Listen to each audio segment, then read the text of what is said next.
Salut mes petites étoiles. Alors, le titre va vous sembler un peu bizarre, Mario au premier regard. Qu'est-ce que j'ai voulu dire par là? C'est quoi le rapport avec les flammes jumelles? En fait, tout d'un coup, comme ça, l'émission Mariée au premier regard m'est venue à l'esprit. Chose en plus qui me semble bizarre parce que c'est une émission que je regarde plus du tout et que j'ai regardé, ça fait des années que ça existe, que j'ai regardé à ses tout débuts. J'ai dû regarder peut-être 3 4 épisodes, pas plus, hein. J'ai pas plus regardé d'épisodes que ça. Mais là, tout d'un coup, ça m'est venu à l'esprit comme si qu'il fallait que je vous parle de ça, car j'ai vu le rapport entre l'émission Mariée au premier regard et les flammes jumelles. Alors, je vous explique tout cela. Dans l'émission Mariée au premier regard, comment ça se passe? Alors, ce sont des personnes, pour ceux qui ne connaissent pas l'émission, ce sont des personnes qui ne se connaissent pas du tout, ni d'Adam ni d'Ève. Ils vont tous passer des tests très poussés. On va leur poser pas mal de questions afin de connaître vraiment leur personnalité, leur caractère, etc. Et de là, ils vont faire des tests de compatibilité. Et plus vous êtes compatible avec quelqu'un, ben, plus vous avez de chances que ça se passe bien en couple entre vous. Donc, on vous demande si vous acceptez de vous marier directement avec cette personne-là, sachant qu'il y a beaucoup de chances que vous vous entendiez bien. Donc, des fois, ça va de 80% à 90% de chances où, voilà quoi, où vous êtes compatible. On parle de compatibilité. En fait, c'est le mot que je cherchais, oui, je crois que je l'ai dit. Alors, du coup, voilà. Quel est le rapport avec les flammes jumelles, donc? Imaginez quand vous met vous et votre jumeau. Vous ne connaissez pas votre jumeau et vous, hein, d'accord? Vous savez pas c'est quoi les flammes jumelles et tout.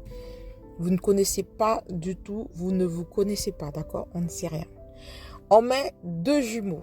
Donc, d'accord? Dans cette émission-là, la compatibilité serait proche de zéro. Alors, ça serait impossible qu'on vous mette en couple.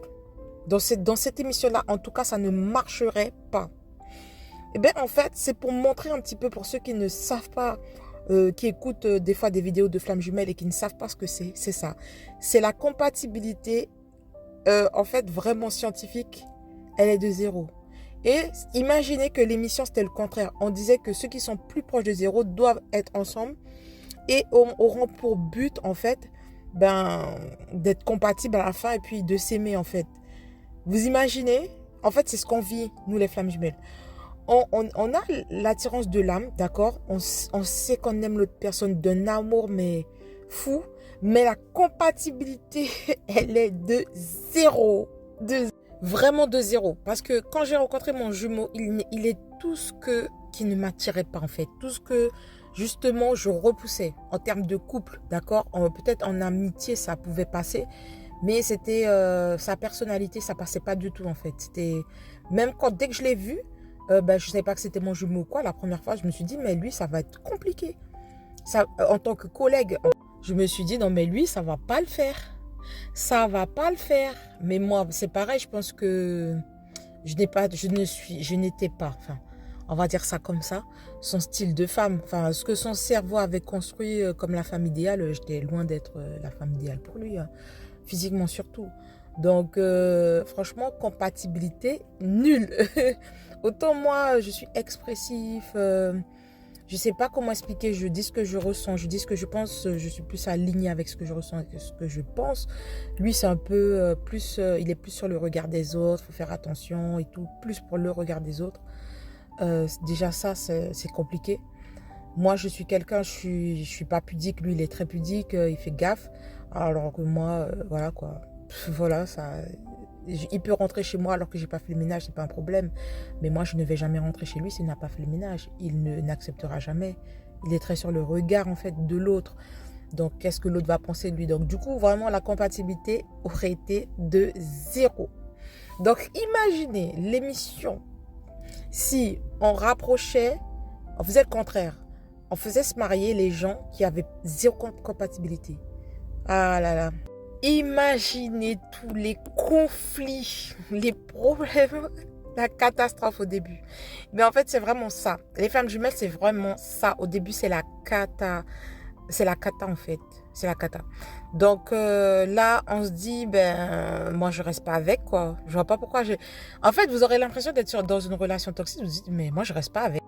Parce qu'en fait, c'est trop difficile. C'est trop difficile de, de construire une harmonie, en fait, dans ce couple. C'est difficile, mais c'est bien le but. D'accord? Le but, c'est ça, c'est que l'amour règne, c'est que l'amour prenne le dessus sur les égos. C'est que voilà, c'est ça qu'on appelle, c'est ce qu'on appelle l'amour inconditionnel, sinon c'est pas la peine. Donc franchement, je peux vous dire que c'est compliqué, compliqué. Et que lorsque vous coupez le contact avec votre jumeau, souvent les chasers le font, c'est la facilité en fait, c'est de la facilité.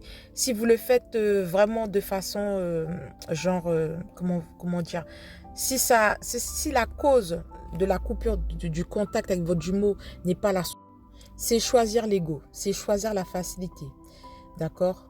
Il faut garder contact avec son jumeau et essayer d'harmoniser le couple et d'ancrer le couple dans la 3D. De toutes les façons, il va s'ancrer de plus en plus. C'est difficile. C'est difficile. C'est vraiment difficile en fait. Mais on va y arriver et voilà, c'est le but. Donc voilà, j'espère que vous aurez bien compris mon petit message. Je vous fais des gros bisous, à bientôt.